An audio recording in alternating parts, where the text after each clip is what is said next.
నొప్పులు భరించలేకపోతాంది. వదిలేయండి అయ్యా, వదిలేయండి అయ్యా. ఏదో నాకు తెలియదు, కానీ ఈ క్షణం నిన్నెలా చూస్తే ఖచ్చితంగా ఆత్మహత్య చేసుకుని చచ్చిపోయేది. నీలాంటి మనుషుల్ని పుట్టించినందుకే ఆ దేవుడి మీద నమ్మకం పోయింది నాకు.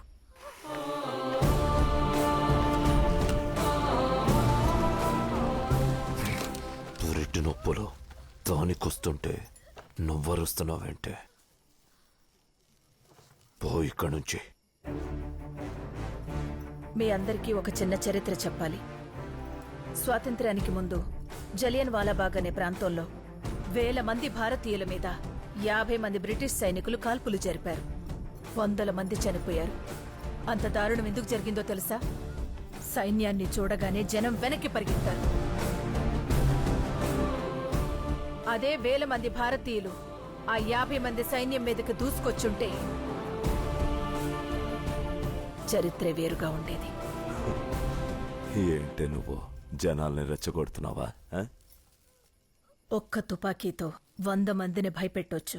నిజంగా చంపాల్సొస్తే దాంట్లో 6 గుళ్లే ఉంటాయని గుర్తు చేస్తున్నాను. 6 తుటాల్లో ఒకటి నాది.